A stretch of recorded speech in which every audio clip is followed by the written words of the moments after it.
Kisah Para Rasul 1 ayat 7 sampai dengan 8. Jawabnya, engkau tidak perlu mengetahui masa dan waktu yang ditetapkan Bapa sendiri menurut kuasanya. Tetapi kamu akan menerima kuasa kalau Roh Kudus turun ke atas kamu, dan kamu akan menjadi saksiku di Yerusalem dan di seluruh Yudea dan Samaria dan sampai ke ujung bumi. Kita berdoa, Bapa di surga, dikuduskan namamu, datang kerajaan menjadi kehendak-mu. Berkati firman, berkati kami semua. Bebaskan kami dari yang jahat, bebaskan kegelapan. Kuasa Yesus bekerja, lawat kami capri dari Tuhan. Yang percatakan, amin. Silakan duduk, shalom. Hari ini kita bahas tentang kuasa. Apa saudara? Ngomong sama sebelahnya, kuasa. Nah, mari kita buka saat ini dalam Kisah Para Rasul pasal 1, ayat 6 sampai dengan ke-8. Kisah Para Rasul pasal 1 ayat 6 sampai dengan ke-8. Saudara yang ganjil saya genap.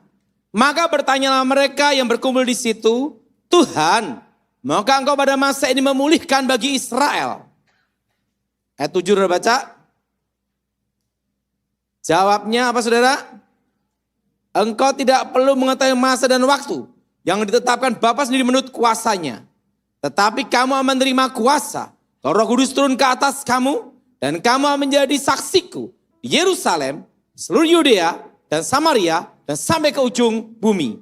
Sesudah ia mengatakan demikian, terangkala ia disaksikan oleh mereka, dan awan menutupnya dari pandangan mereka. Alkitab berkata saksi. Apa saudara? Arti saksi itu adalah melihat, merasakan, meraba, mendengar. Makanya kalau di pengadilan panggil saksi, artinya dia melihat, mendengar, merasakan, atau meraba. Makanya saksi itu harus apa? Benar-benar tahu. Nah, Alkitab berkata kamu menjadi saksiku. Kenapa dia saksi? Karena mereka tahu siapa Yesus. Amin.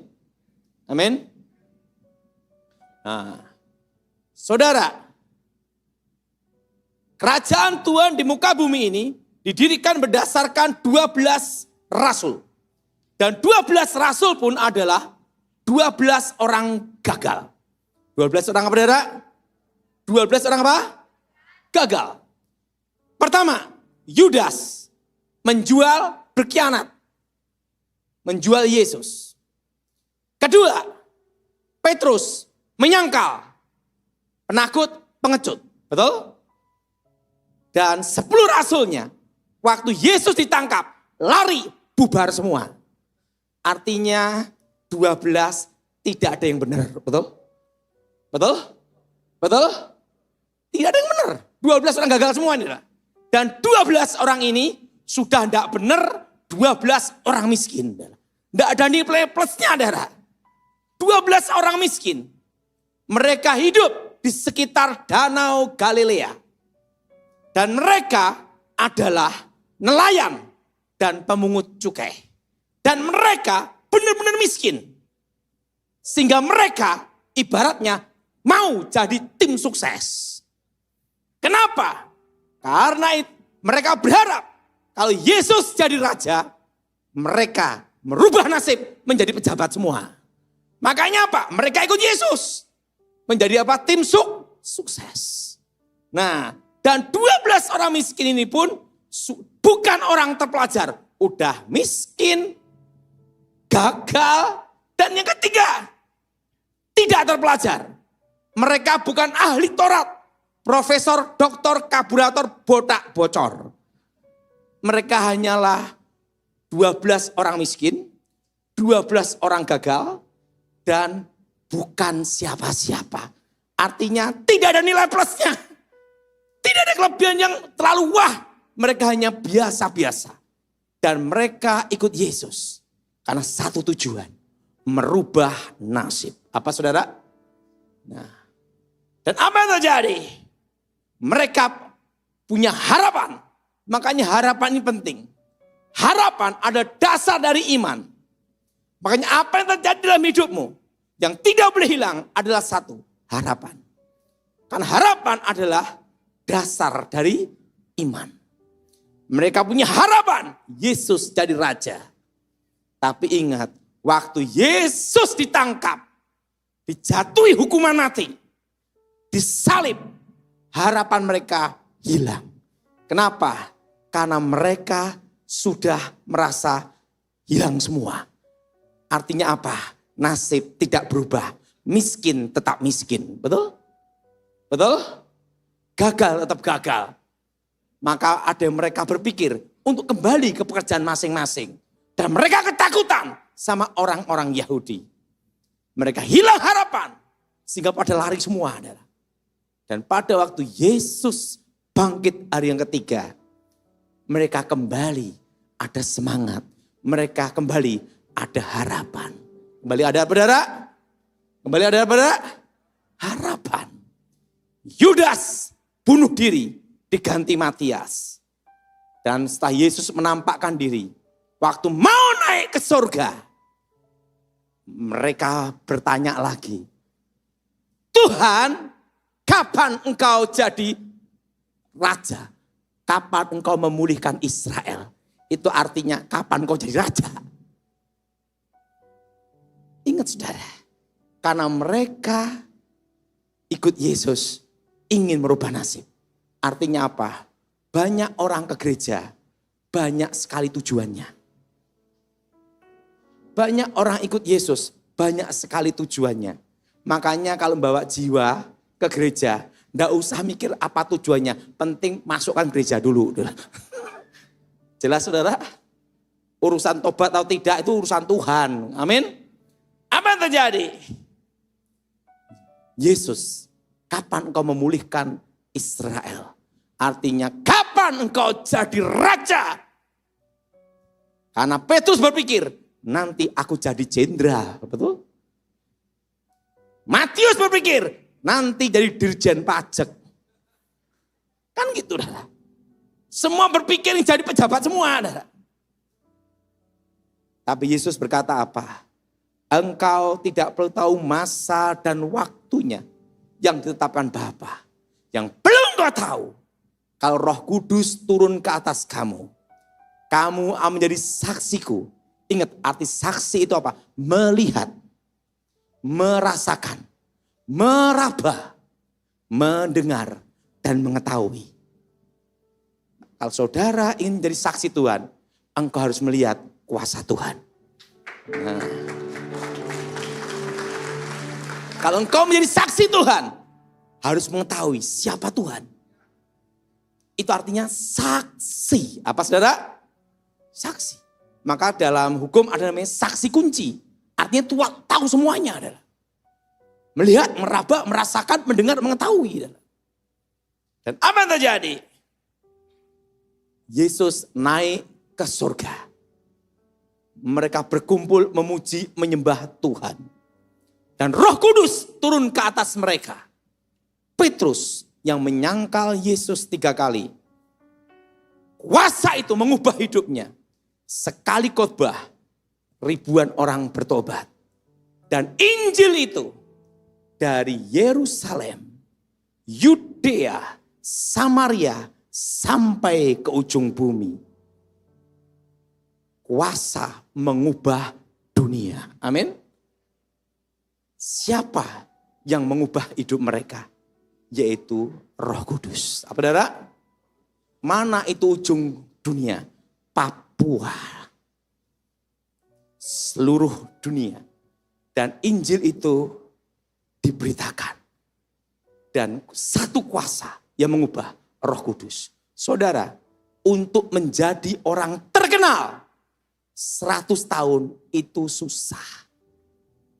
Susah.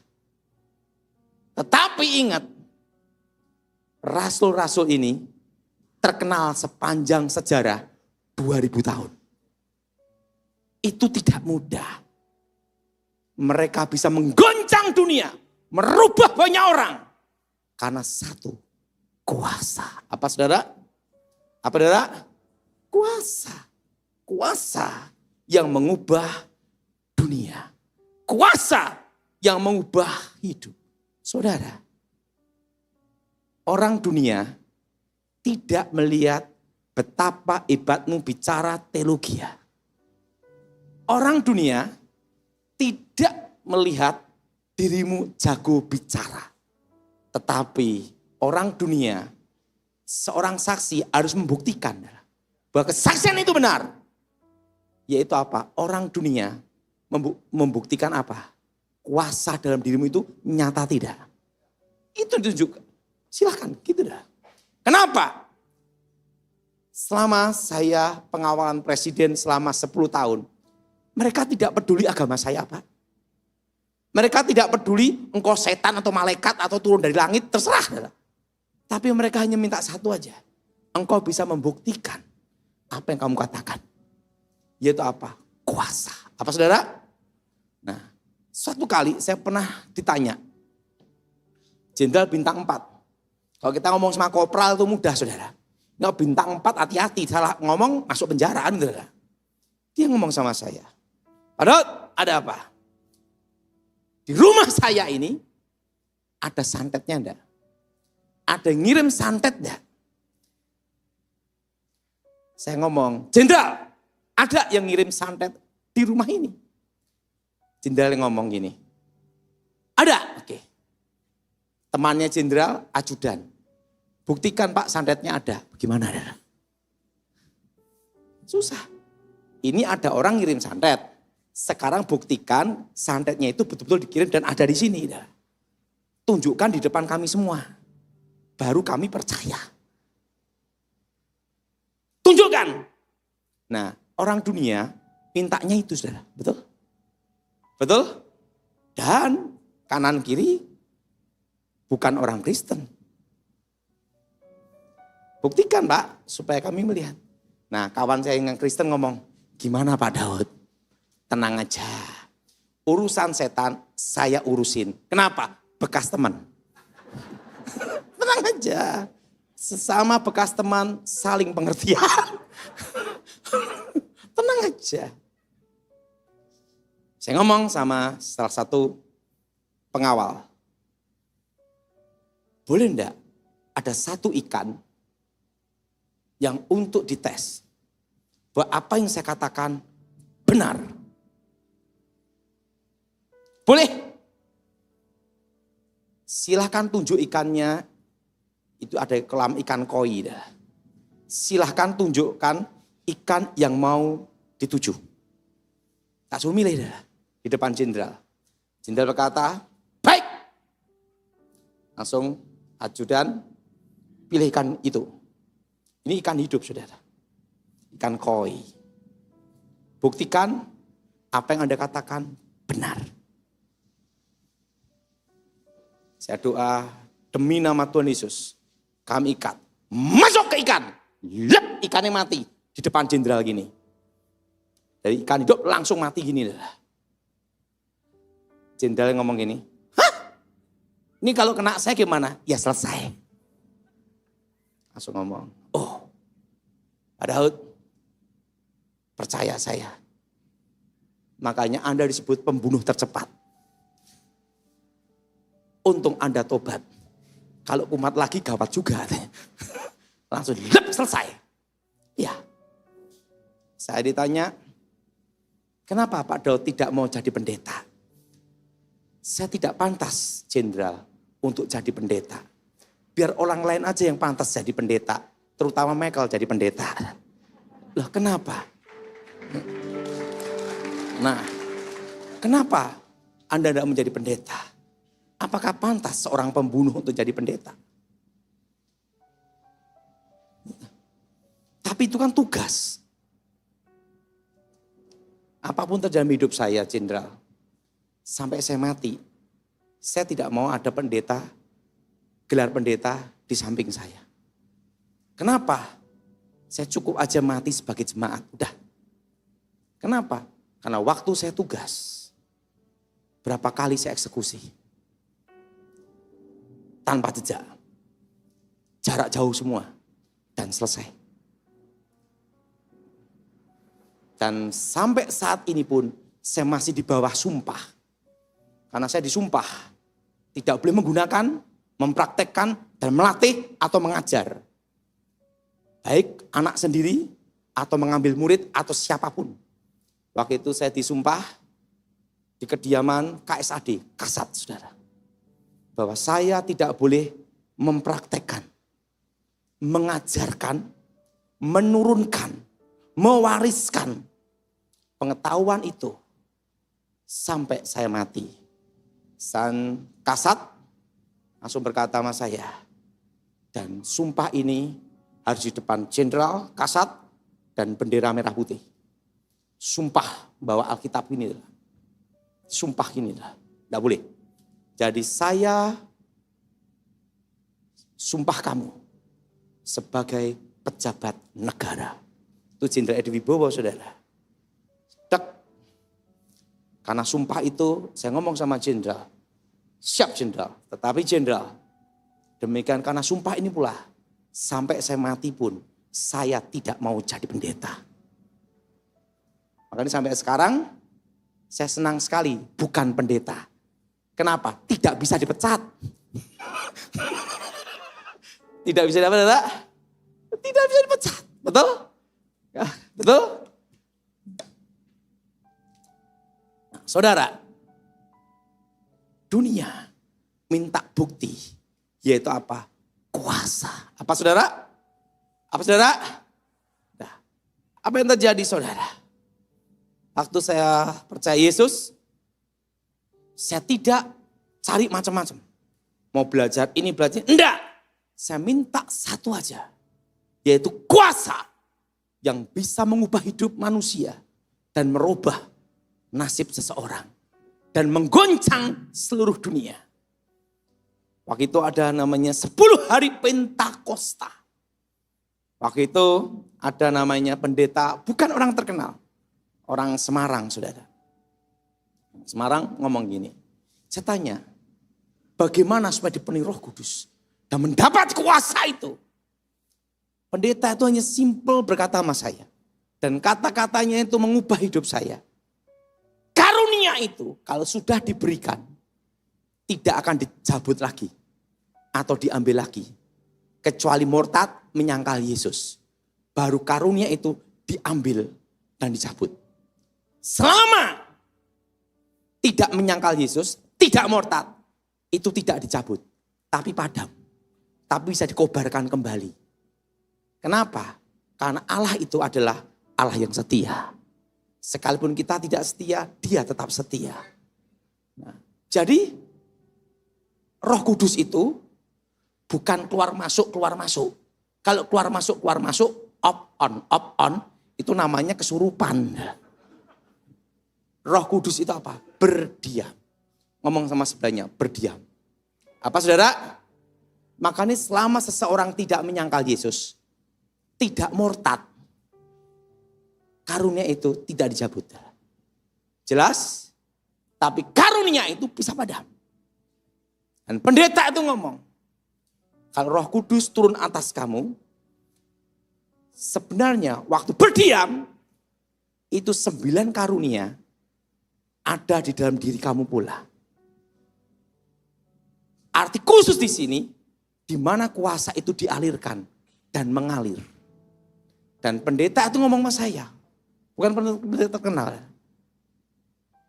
Intinya satu, kunci mengaktifkan semua karunia itu, kamu harus mengalami dibaptis Roh Kudus, tenggelam dalam roh, dan kuncinya adalah bahasa roh. Ngomong sama sebelahnya, bahasa roh. Apa saudara? Apa saudara? Bahasa roh. Bahasa roh. Kuncinya bahasa roh. Kuncinya bahasa roh. Karena dan bahasa roh itu tidak diajarkan. Dan orang penuh Roh Kudus itu sadar. Pak, kalau tidak sadar gimana? Kesurupan. Karena orang yang penuh Roh Kudus itu sadar. Dan bahasa roh itu tidak diajarkan. Nah, diajarkan repot. Sikira bara-bara pas sandal jepit. Sak gereja sandal jepit kabeh.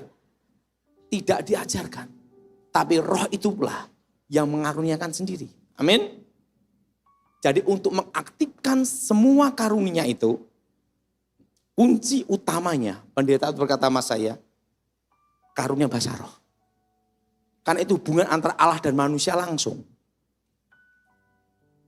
Hubungan antara Elohim dan manusia. Dan itu adalah kunci untuk mengaktifkan 9 karunia. Waktu itu pendeta ini ngomong saya, ini ada 10 hari Pentakosta, kamu ikut aja. Nah, saya ikut. Zaman itu ada lagu seperti ini.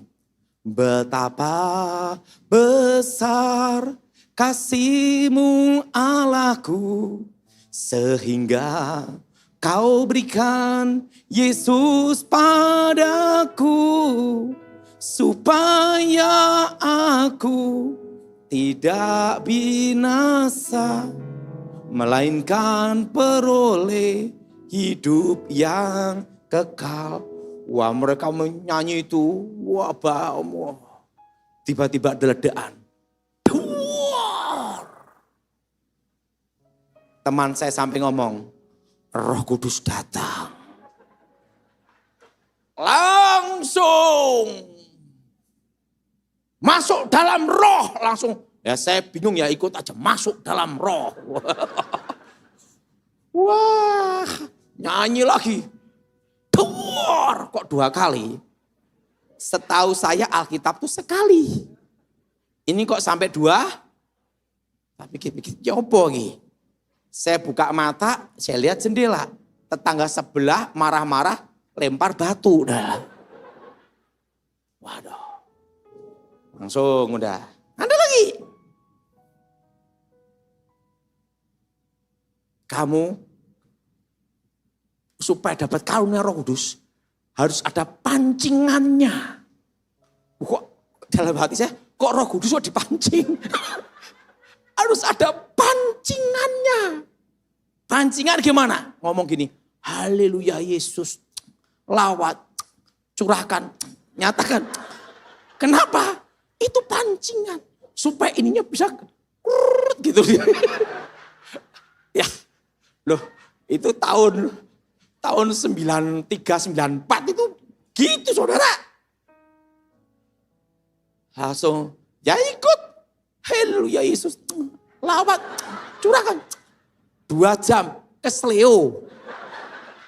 Saya kasih tahu. Itu tahun-tahun itu. Pengajaran tentang Roh Kudus. Aneh-aneh saudara. Ada lagi. Kalau Roh Kudus turun. Dipenuhi. Ada urapan air. Urapan guntur. Saya kaget. Guntur piye? Masa habis pengurapan kena petir mati kan, saudara? Macam-macam begitu, saudara. Ada urapan gempa. Macam-macam zaman itu. Ingat waktu Roh Kudus turun, goyang itu ngomong gitu, saudara. Ada itu manifestasi. Nah kita dulu kan zaman itu ya melu-melu wae, saudara. Orang ngomong apa sih ikut wae, saudara. Dah. Lagi-lagi. Gini, kalau Roh Kudus datang, itu rasanya kayak aliran listrik. Greng, greng, greng. Oh gitu, iya.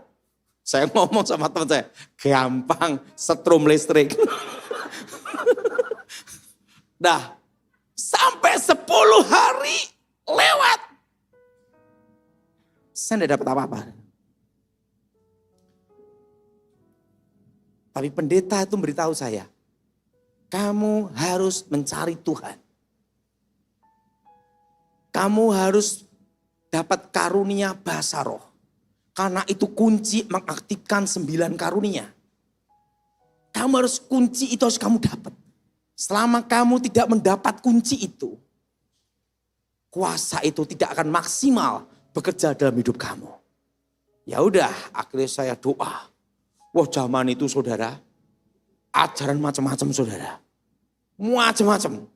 Ada kawin roh lah, ini loh macam-macam pokoknya saudara. Terusan apalagi ini, bingung waktu itu saudara, pengajaran banyak banget. Makanya waktu itu ada juga doktrin sekali selamat tetap selamat, Calvinis. Sekali selamat belum tentu selamat, Armenian. Waktu saya ditanya, Daud doktrin mau apa? Jalan tengah, semua oke. Daripada mumet aku karena gitu. Nah aman aja adik. Saya ambil doa. Setiap hari 2 jam, 3 jam, 4 jam, 6 jam. Setiap hari saya doa. Waktu saya doa menyembah Tuhan. Saya memuji menyembah Tuhan. Tiba-tiba atap itu hilang. Saya langsung ada suara. Daud, Daud, Daud. Langsung saya buka mata. Kenapa buka mata? Karena di tempat teman sekolah Alkitab banyak yang ngerjain. Karena kalau ada orang baru bertobat, Tuhan ampuni dosaku. Temannya di belakang berkata, sudah ku ampuni. Aduh, kacau deh. Sekolah Alkitab itu, saudara, itu malaikat dan setan kumpul di situ semua, saudara. Nah, saya buka mata. Tiba-tiba mulut saya berbahasa roh, bahasa lidah, bahasa Ibrani. Dan tiba-tiba bahasa lidah asing, bahasa roh. Disitulah saya menemukan kuncinya. Jadi kuncinya adalah bahasa roh. Ngomong sebelahnya, bahasa roh. Karena itu hubungan antara Allah dan manusia langsung, saudara. Roh dengan roh. Nah, saya itu saudara, saya tanya sama pendeta itu. Pak pendeta, sekarang udah ngalami. Gimana cara untuk mengalirkannya? Maka Alkitab berkata, secara khusus. Apa saudara? Secara apa? Khusus. Pendeta itu ngomong sama saya. Kasih tahu Pak Daud. Daud, kasih tahu. Ya Pak Pendeta. Kenapa kamu ingin sekali mencari kuasa? Gini Pak Pendeta. Saya tidak bisa merubah nasib saya tanpa kuasa. Itu yang betul. Itu kamu harus sadar. Kenapa? Karena saya sekolah itu Pak Pendeta, saya paling goblok. Gitu dah. Jadi kalau tanpa kuasa, tidak ada perubahan dalam hidup saya. Harus ada yang membedakan antara manusia biasa dan manusia yang berbeda. Langsung ngomong gitu. Baiklah. Sekarang kamu saya kasih satu pemahaman. Tahu keran air. Kalau keran air itu tidak pernah dipakai. Padahal baru puluhan tahun tidak pernah dipakai. Waktu dibuka, mampet. Karena tidak pernah dipakai. Tapi kalau keran air itu setiap hari dipakai terus. Waktu dibuka, langsung. Karena sering dipakai. Kalau kamu ingin melihat itu, kamu harus melangkah dulu. Jangan berpikir, aku mau melangkah kemana. Tidak usah. Kamu melangkah aja dulu. Tidak usah berpikir, mengalir aja. Melangkah. Apa yang harus kamu lakukan? Pak Pendeta, saya ingin melihat namanya mujizat kesembuhan. Kalau kamu ke situ, cari orang sakit aja. Di mana Pak Pendeta? Di rumah sakit. Pergilah saya ke rumah sakit namanya Panti Kosala. Saya lihat ada Abdullah, ada Aminah. Aduh, yang seiman aja susah, apa yang beda iman? Nah, ada yang seiman. Aduh, saya berharap hanya sakit ambeien. Kenapa? Untuk kelinci percobaan harus yang ringan-ringan dulu. Betul? Jangan yang langsung gini, wah. Temui Bapak ini. Bapak, sakit apa? Saya sakit ini Pak. Tipes, penipisan usus, komplikasi macam-macam. Dokter berkata enggak boleh duduk dan berdiri. Kenapa? Usus rontok. Waduh, wah kok gawat banget. Kita doa. Saya doa. Wow, tangan saya goyang semua bahasa roh. Maka saya tahu kalau orang doa goyang-goyang itu tanda tidak yakin.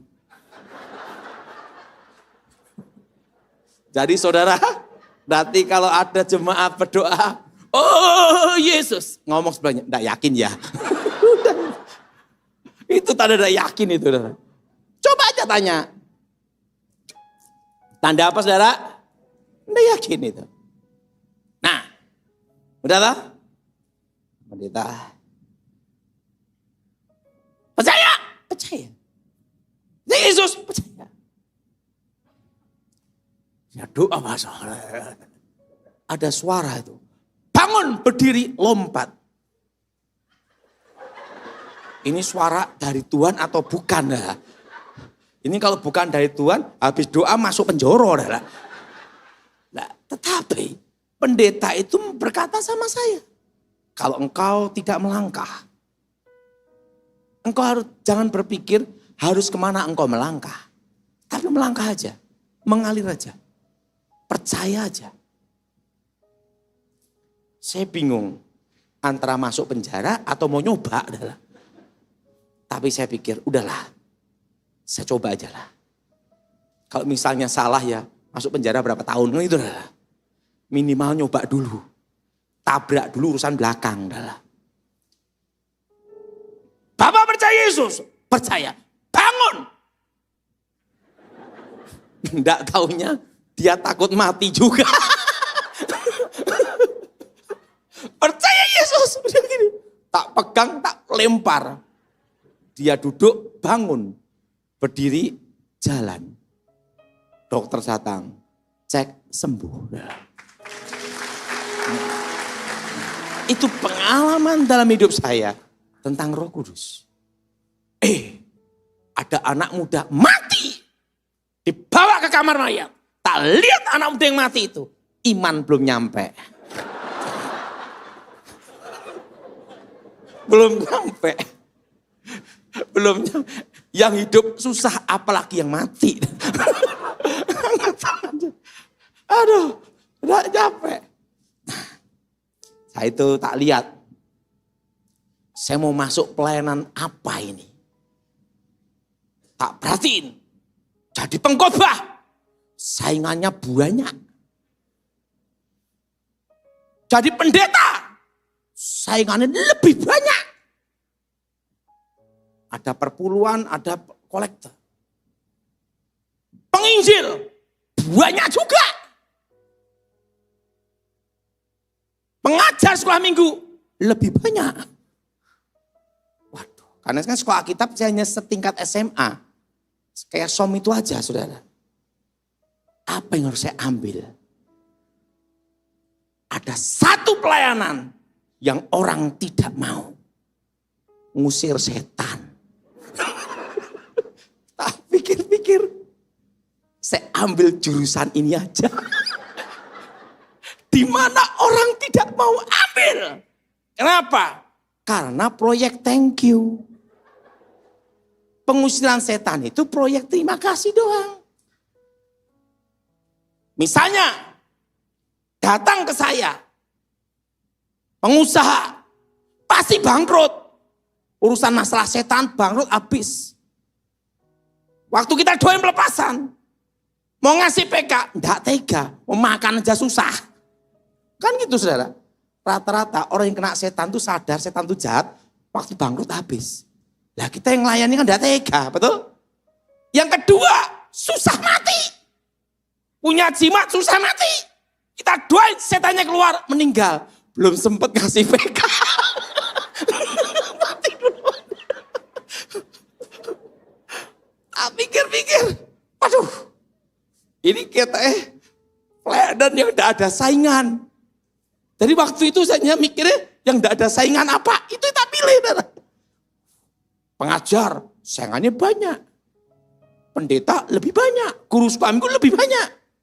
Yang satu ini enggak ada saingan. Yang enggak mau ngambil jurusan itu karena proyek apa? Terima kasih. Mati gimana mau ngasih? Saya ambil, wah ini aja lah. Saya tanya sama pendeta, apa yang harus saya lakukan Pak Pendeta? Kamu harus banyak cari orang kesurupan. Gitu pendeta, iya. Pokoknya orang kesurupan langsung datangnya aja pokoknya. Nanti dengan sendirinya, karunia membedakan roh, karunia yang lain semua akan aktif semuanya. Yang penting harus melangkah dulu. Benar, saya ke gereja nungguin siapa yang kesurupan. Wah, ada yang kesurupan dari belakang datang. Tuhan Yesus. Panitia gereja ngomong ini ngapain kesini? Tapi penting nyoba dulu. Sekali, 2 kali, sampai 10 kali baru membedakan roh. Karunia yang lain itu aktif semuanya.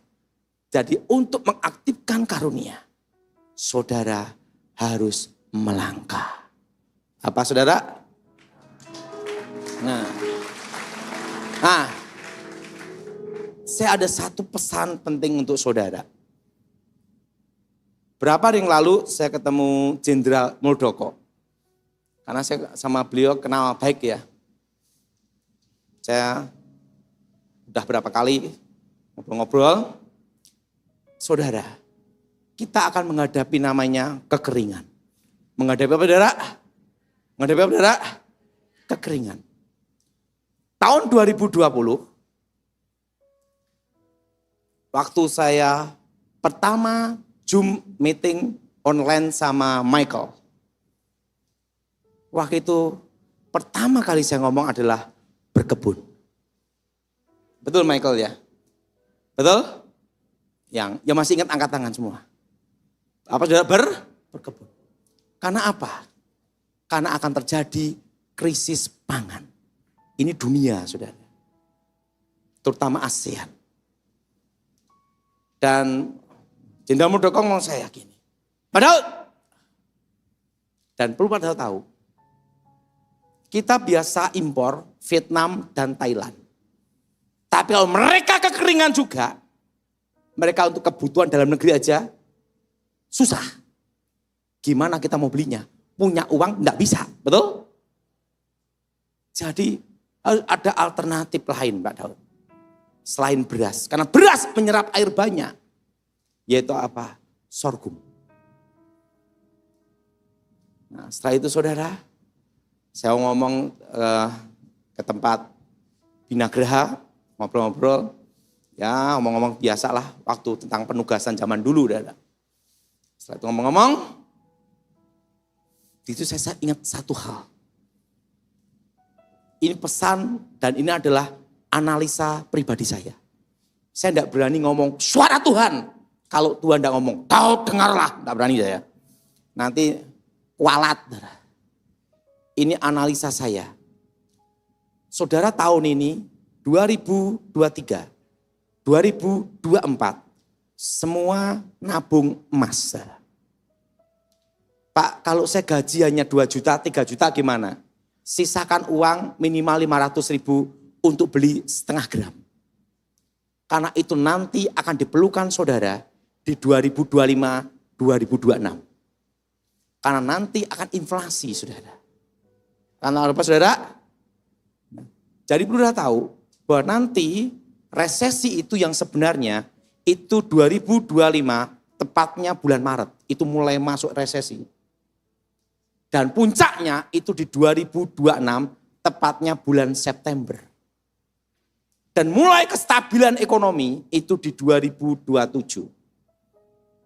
Kenapa Pak Daud bisa prediksi itu? Sekarang saya beritahu. 2009 waktu itu saya di Cikias. Waktu itu Edi Wibowo almarhum adik Ibu Ani ngomong sama saya. Pak Daud, apa yang Pak Daud lihat waktu penglihatan itu? Bahwa akan terjadi suatu krisis. Gini Jenderal, anginnya akan datang di 2018, 19, badainya akan datang di 2020. Dan ekonomi akan berhenti sampai 2023, setitik terang datang. Ekonomi berhenti dan tidak bergerak. Hanya ada 2 yang bisa menghentikan semua kegerakan ekonomi. Pertama, perang atau terjadi pemberontakan. Kedua, wabah. Kalau gitu Pak Daud, panggil Pantimpres. Dewan Pertimbangan Presiden. Itu di Cikias. Panggil. Situ juga ada ahli ekonomi. Semua udah prop semua nih lah. Ahli ekonomi gini-gini. Coba Pak Daud ceritakan semua yang kamu lihat. Supaya kita bisa mengambil langkah yang tepat. Ekonomi berhenti. Dan pesannya pertama berkebun. Berarti akan terjadi krisis pangan. Bila krisis pangan berarti ada inflasi di sini. Oke, yang kedua apalagi? Emas. Iya, emas tidak bisa diproduksi. Ketiga, berkebun. Jadi emas, krisis pangan, berkebun. Yang ketiga, Pak Daud, apalagi? Beli tanah. Coba, sekarang coba Pak Daud ingat-ingat semuanya. Supaya Pantimpres, nanti data dari surat utang negara, obligasi, semua akan dicek semua. Suruh ngomong macam-macam, tek, dia ngomong gini. Oke, ini simulasinya Pak Daud. Tek, diperkirakan nanti di 2021, utang Indonesia akan tembus 5.000 triliun. Itu sudah diprediksi 2009. Dasarnya ini Pak Daud. Itu almarhum. Dan dolar yang tembus 14.000. Antar jadi masuk resesi di sini. Pak Daud, ini perintah dari saya. Siap Jenderal, ada apa Jenderal? Jangan sekali-sekali kamu bicarakan ini ke publik. Karena kamu pengawal rahasia presiden. Sebelum Pak SBY turun, kamu tidak boleh bicara. Karena kalau kamu bicara, membuat resah. Keadaan jadi tidak kondusif. Lebih baik kamu bicaranya setelah Pak SBY turun. Gitu Saudara. Gitu Jenderal. Iya. Penting saya akan siapkan dulu untuk berkebun. Karena terjadi krisis apa Saudara? Krisis apa? Krisis pangan di sini. Ngomong-ngomong ini, oke. Dan emas, berkebun, tanah, oke. 2014 tidak jadi. Saya sampaikan semuanya. Tahun 2019 ya Michael ya, 2020.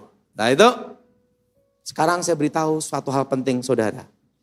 Kenapa resesi kita nanti di 2025? Yang menggerakkan ekonomi ini saat ini karena ada pilpres. Semua dana siluman yang tidak dilaporkan pajak beredar semua. Orang gak bisa makan, mudah. Ikut kampanye, dapat nasi bungkus. Betul? Betul? Betul? Yang suaranya hancur, teriak, partai, partai. Dapat 50.000 gomban. Betul? Betul? Baju-baju rame, mobil motor-motor rame, hotel rame, semua rame, makannya mall rame, betul? Ingat, itu di 2023 sampai 2024, Yusuf 7 tahun masa kelimpahan dia nabung.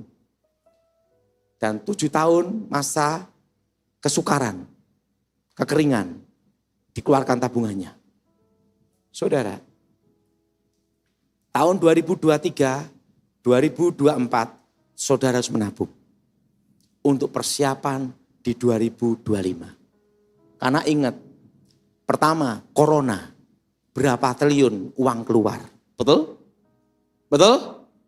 Infrastruktur, berapa triliun keluar? IKN, berapa triliun keluar? BBM, subsidi, berapa triliun keluar? Dan Indonesia 60% impor. Dan udah tahu, beras pun kita masih impor, betul? Garam pun impor, betul? Ingat saudara, pemerintah saat ini dengan berbagai semua cara apapun untuk menstabilkan ekonomi sampai di 2024. Supaya pilpres selesai dengan baik. Amin. Tapi setelah 2024, pergantian, lepaskan saudara. Diganti presiden yang baru. Ingat saudara, ada program 100 hari. Setelah itu, setelah 100 hari, apalagi Pak Daud? Lihat, 3 hal yang dilihat. Pertama, siapa presidennya dan wakilnya. Kedua, siapa menteri ekonominya dan menteri keuangannya. Ketiga, keputusan kebijakan apa yang dilakukan. Itu masa 1 tahun, semua melihat dulu kondisi. Benar? Nah di 2025 itulah masa transisi itulah disebut namanya resesi. Apa saudara? Apa saudara? Nah, Pak, untuk Indonesia kekeringan ini gimana? Tenang saudara, aman. Tapi semua harus berkebun. Amin. Semua apa saudara? Nah, dan ingat pertama pegang emas. Kedua, tetap dolar. Ada yang tanya sama saya, kenapa harus tetap dolar? Padahal sekarang kan dedolarisasi, betul? Betul? Buang dolar berbagai negara. Ingat saudara, ini cara pikir saya berbeda mungkin. Untuk menjadi mata uang dunia, ada syarat yang harus dipenuhi. Pertama, negara demokrasi. Kedua, terbuka. Ketiga, kepastian hukum. Apa saudara? Keempat, angkatan perang yang kuat. Kelima, sumber daya alam yang luar biasa. Dan keenam, hubungan internasional. Perlu tahu, kalau negara tidak terbuka bukan demokrasi. Contohnya Korea Utara, sampai kiamat pun tidak bisa menjadi mata uang dunia. Karena presidennya apa? Ingin seumur hidup. Begitu mati, goyang, betul? Presiden ini ingin seumur hidup semua. Naik, turun, Perdana Menteri, Presiden, ganti-ganti. Ingat, salah satu mati goyang ini. Jelas saudara? Makanya saudara, tetap US dollar. Pertama, harus pegang. Suatu itu ditukarkan untuk persiapan di 2025. Jelas saudara? Emas dan apa saudara? Dolar. Karena nanti kita semua akan masuk resesinya di 2025, Maret sampai 2026 September. Dan properti naik semua. Karena puncak inflasi itu di 2027. Yaitu apa? Jangan jual propertimu sekarang. Kalau jual tunggu 2027. Dan ingat pesan saya, komisi 2%. Nah, karena itu nanti di 2027 semua akan naik. Jelas? Waktu udah habis. Mari kita berdoa. Terima kasih Tuhan, lawat kami pribadi Tuhan. Kerajaan Tuhan datang dan jadi. Bebaskan dari yang jahat, bebas kegelapan. Kuasa Yesus bekerja, lawat secara khusus Tuhan. Dan namamu dimuliakan. Demi nama Yesus Hamasiah. Yang percaya katakan, amin.